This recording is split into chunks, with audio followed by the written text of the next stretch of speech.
Today I got a fun video with Ragnar and another topic of discussion, which is the destroyer problem. And we'll just pick on Ragnar today because I really had a good game in it. And we'll talk about a little bit about being a good destroyer player. As always, this channel is focused on mostly destroyer players and TTPs. And we're going to have a blast to learn about sailing ships, shooting ships, and have a blast. And if you like what we're doing here, let's smash those like buttons down there and let us know how you feel. So anyways, thanks for your support. Let's get right to it. So to Tier 10 Ragnar, there was a recent video that I believe Sea Lord Mountbatten and a couple other guys on Reddit have been talking about where, you know, they had issues with the submarine and carrier stuff. And honestly, and there was actually talk about the biggest problem really is the destroyer gameplay. The destroyer gameplay is awesome. That's why I like destroyer gameplay, because you pose the biggest problem for the enemy team. And I really find a lot of value in it, and it's a lot more enjoyable. It's a lot more fun. And we'll talk about the submarine and the CV problem later, but let's talk about why the destroyer problem is still, I would say, existing in the game today. And we're playing Tier 10 Ragnar and it's a great example of this. Look what we're doing right here. We're engaging a cruiser, which is the new Cambridge, by the way. And it's funny how the default, you hit default, it doesn't even have a silhouette picture. I know you guys have been noticing that lately in the games, but anyways, the Ragnar, look what we're doing to this guy. I mean, 152 millimeter guns, blasting him, and they're not doing like significant damage, but a little bit of 700 to 900 damage every a second or so. It can be devastating to your ship because over time, persistent and consistent damage is the name of the game. And that's my philosophy in life and battle and business and everything. Persistence will beat knowledge, power, anything, any day, because eventually the enemy will cave, buckle, and crumble once they give up. And as you can see right there, Cambridge is blasted by our fires right there. Splash 1, 28,000 damage right there off the bat. And you notice we also have 2 submarine players on our flank that are Tier 8 salmons in a division. I mean, how more toxic can you get? And we'll talk about that later about the submarine gameplay that I think Sea Lord just did a video about. But really, again, the destroyer gameplay is what you just saw right there. You're supposed to be a good destroyer player. With the Ragnar, obviously, in front of us here are 250 millimeter guns, no torpedoes, nothing other than just 7.5 kilometer radar, 7.5 detection, 3 heals and 3 engine boosts and 3 radars. And that you've noticed I built for Superintendent or whatever it is to give you extra heals and radar, which I think is a better build for my Ragnar. Back in the day, Ragnar I had, it was pure DPM gunpowder. I've backed away a little bit now. I'm just focusing on the heals and survivability and seeing how that works. I think a 2.9 to 3-second reload is sufficient enough for what we need to do.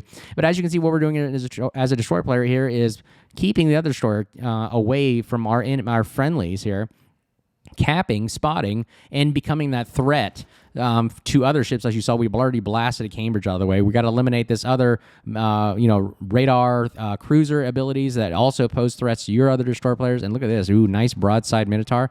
We're going to switch to AP for this bad boy because, as you can see, lightly armored light cruisers are really the food for the Ragnar right here. As you can see here, we can just line up these shells perfectly here and call, man, come on, one more shot. Give me that nice Citadel right there. Look at that bad boy. Keep on firing. 2 more Citadels right there. Let's see if we get another one, and another Citadel blast the Minotaur out of the way.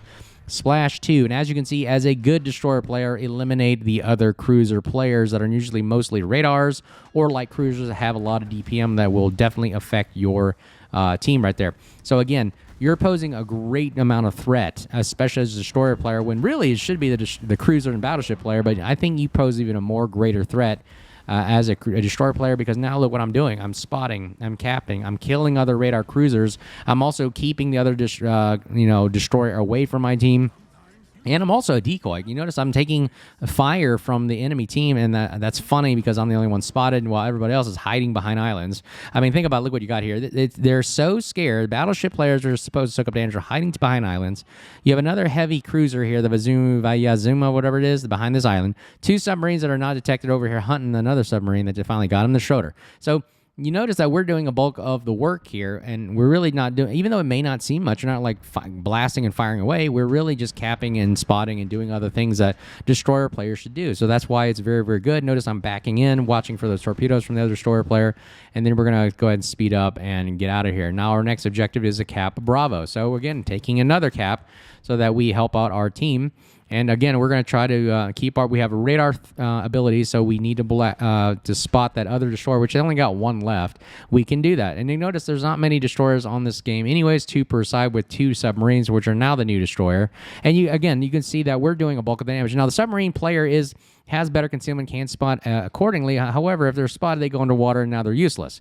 Now they're just torpedoing from periscope depth and underwater, and they can't cap underwater. So again, it's the bulk of the workforce is left up to the destroyer to spot, to cap, to kill other destroyers, to shoot, and then also to draw damage. So again, you're still doing a lot of that work, and you can see being very cautious about where people are at. And you notice where we're positioning ourselves is because we're looking at the minimap all the time.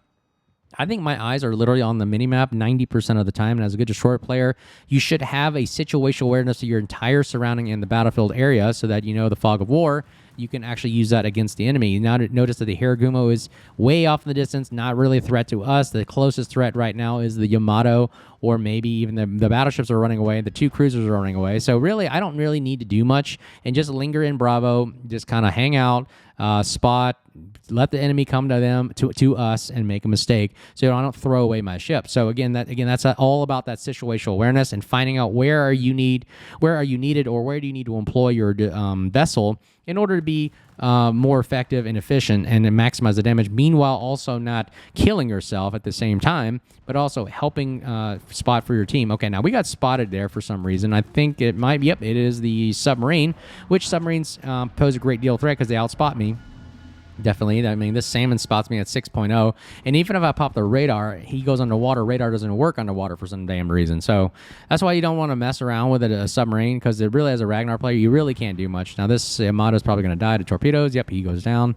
So where else can we be effective right here? Let's see if we can kill the Hiragumo. If he lingers around in the Hiragumo, well, let's actually shoot the cruiser here.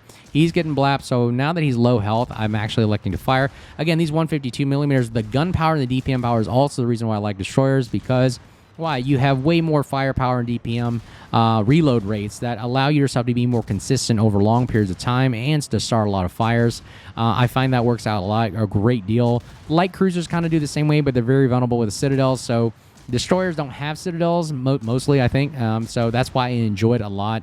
It's a lot harder to kill and hit a destroyer. That's why it gives me a little bit more of advantage, and I like that those odds better for me.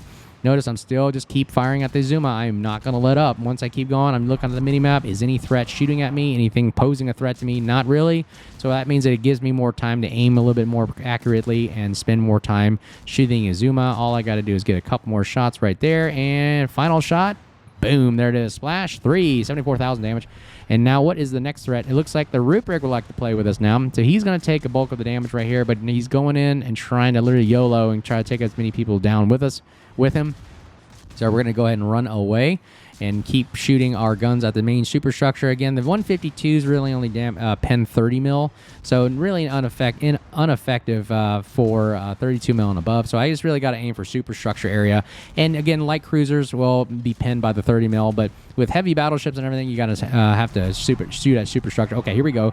We've got a cruiser Barrett here, so I believe my guns do pen all over him. So we're going to go ahead and shoot him because he's the lowest threat right now. He's got the lowest health. Might as well take him off the map. One less gun on the map means more advantage to us. And there he goes, right down, splash for 90,000 damage. And now we're going to go ahead and shoot Rupert here, which is pushing in. And again, we're just this gunboat platform that's just trying to absorb and distract an enemy team, meanwhile also providing a lot of firepower and damage. Okay, now we're going to have the Rune here, which is kind of like a Hindenburg kind of style. Man, look at that. 4 sets of turrets firing. I mean, they're accurate guns, so I cannot sit around and wait here. Notice he breaks my guns, and he breaks another gun. That's the downside of the Ragnar, Smolin, and European-style builds.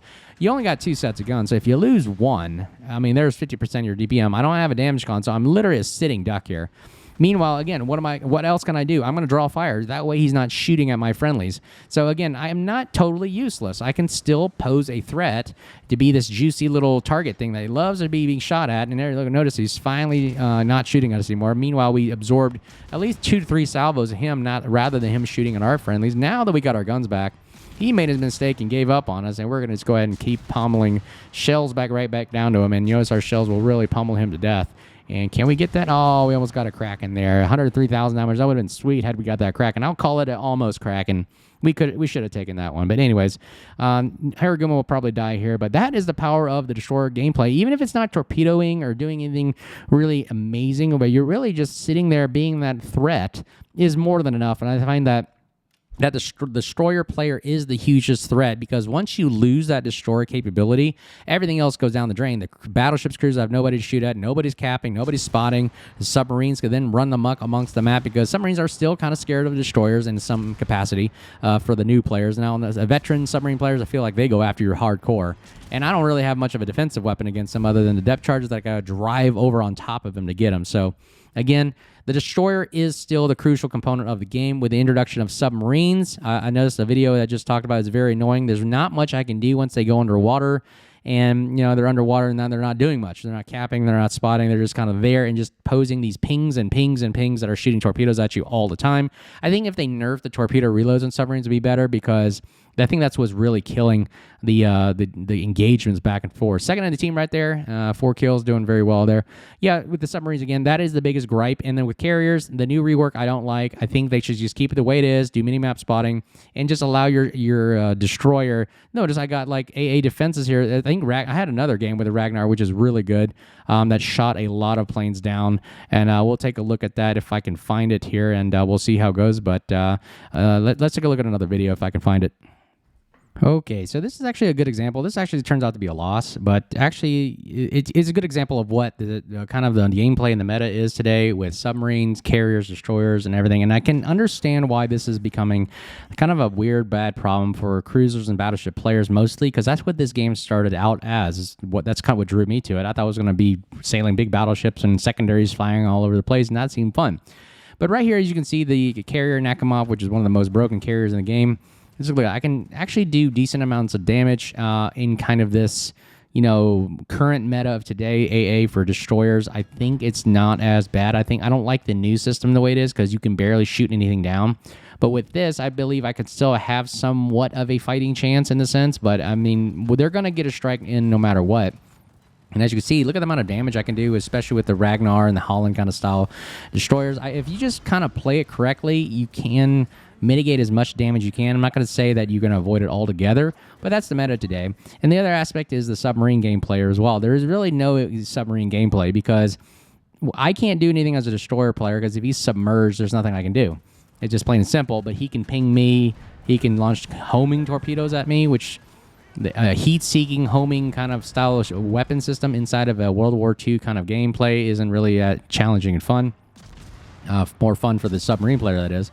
And of course, the aviation, the dawn of aviation, the airplane is literally just a point-and-click kind of a weapon system where you can fly over in a target. If you seize the high ground, which is the air, you fly from space, you fly from air, and you just drop your reticle right down on something. It really takes out the fun and enjoyable gameplay. It makes for great tactical, sense, because why not? Like, if the side with the most advanced technology has it and uses it correctly, you're going to win the engagement. I mean, that's the nature of warfare, right? But if you're going to introduce it into a game where people are either going to spend money to enjoy, have fun, and to at least have somewhat of a fighting chance. When I say fighting chance, that means you have the ability to actually shoot back and engage and have fun in something. But with carriers and submarines, it doesn't seem like you can engage and fire back or enjoy or anything. Like, if a submarine attacks me, what can I do but run away? If a carrier attacks me, what more can I do than just run away or dodge, right? I can't really, other than let the automatic AA shoot at the guy and make it a fireworks show. That's pretty much all I can do. At least with like submarine, like you can see right here, I'm going against a cruiser which has the ability to shoot at me. At least we're duking it out and going to shoot World War II style guns at each other and do an artillery gameplay style of match. And you can see the power of the Ragnar here, melting and destroying cruisers no matter what I do to it. Should have probably fired AP at his side, but I was just like in the moment, just firing HE. When it starts as many fires, you can see right there, boom, he goes down. And again, that's kind of the nature of the gameplay for destroyers. If you can eliminate destroyers and radar cruisers that way with the simple destroyer gameplay, it makes it fun and engaging. You actually think about positioning, maneuverability, and everything. Now, let's talk about the submarine gameplay that Sealord talked about. I think it's just so annoying. Like, yeah, even for me as a destroyer player, there's not much I can do. I don't have hydro. Radar doesn't work against submarines underwater. I can't chase them fast enough. I'm too slow. And they can turn on a dime. They can just, again, automatic underwater submerge real fast right off the bat. Here's a great display of the AA right there. Shot down 10 planes right there, up to 27,000 damage at the top right screen of how many of our planes we shot. So we do a lot of damage. So this is kind of the meta I think is bearable. Although I do understand, I believe that, again, carriers don't belong in these games anymore because of the nature of just what you're doing. Because you're introducing an anti-ship system into a ship's shooting game. Whatever. As you can tell, don't worry about the background. I've already noticed that my teammates have already kind of given up and gone to the back of the map. So you know what? I was like, well, let's just go for the carrier. So that's my purpose and intention of why I'm just driving straight up the middle there. You can see the submarine is holding off an entire flank by himself. That was probably the biggest gripe Sea Lord and other guys online are talking about. And if you don't destroy, there's like, for example, over here, we've lost all of our destroyers at the top right here at the Charlie, and notice that the entire team can just run amok because all the battleship and cruiser players can do now is just run and hide because they have nobody spotting for them, nobody's torpedoing and stopping the torpedo threat, nobody's stopping the destroyer gameplay itself, and then of course you got a carrier can then just bomb you at will. So again, that's the issue with the destroyer gameplay. The problem is without the gameplay still focuses around heavily on destroyers. And that's why I play destroyers a lot, because it is the key focus of the game, because these spots, kills, spots, destroyers, torpedoes, DPM, firepower. It can even provide AA, as you can see right here. Look at the amount of AA damage I'm doing. I got already AA expert right there. Look at, I've already shot down 35 planes. There's 36 planes now, and I'm going after the carrier. Look at that. Now I'm dodging and weaving. There's nothing more I can do other than just dodge and weave. And the carrier can have all day of impunity of just literally just point click, make sure the kind of the reticle gets on me like a laser guided bomb, and just kind of drops it on me no matter what. And all I can do is hold left mouse button down and fire at the actual carrier itself. So you can see right there, that's the gameplay of today. Is it bad? Is it good? I think they should abandon the current rework, CV rework, and kind of just do this and just make it like where they say no more spotting damage or spotting whatever, and just do it mini-map spotting, kind of like how we do with cyclones and I guess you could say submarine gameplay in the sense. But yeah, the submarine gameplay is also an issue. It is the new destroyer, and it's so difficult to engage and kill. There really is no gameplay with it because it can literally sit underwater, hold even outside of the best concealment in the game. Look at this. Their submarine has 5.4 concealment, some of the best concealment in the game. They can hide in the concealment and just torpedo at will with pings, and there's nothing I can do about it. I can't shoot the pings. I can't stop the pings. Damage con only get one. They get unlimited pings. Torpedoes home and find you. So again, that's exactly what the meta is like today, and I think it's very, very difficult in what it is. But again, the destroyer is seriously still, I think, the backbone of the game. It is that destroyer problem. If you lose all your destroyers, then obviously your team is most likely going to lose from the statistics shown, because the destroyer is so critical and crucial to the nature of the game. And that's the way it is. But look at that AA expert right there. That was just want to demonstrate the power of AA. I think AA is still okay in the sense of right now of what it is. For kind of, I don't think the rework will allow me to do anything any close to this. So just watching some of the videos of what people are doing, and even if I did shoot down 100 planes, they still are. The carrier can regenerate them and come back at you no matter what. But look, we shot down 61. So I was just trying to demonstrate that was the power of that. Look at number one, and I didn't really do anything. I was just going after the carrier. Let's see here. We shot down 78,000 planes. Or damage of planes, not 78,000 planes, but 78,000 worth of planes. That's almost like a cruiser or battleship's worth of planes. And he still can come at you still with rejuvenating planes. That's pretty funny. Potential damage, 1.3 million. So people were shooting at us, and we were spotting, we were capping, we were doing everything we were supposed to do as a destroyer player.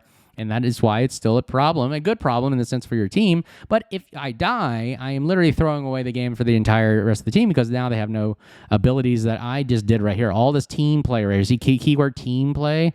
If they lose me, they lose all of the team play, because now everybody's just running and hiding to the back of the map. But as always, hope you guys are doing well. Smash those buttons on there, like, subscribe, button below. So if you want to support the channel, thanks for all your support.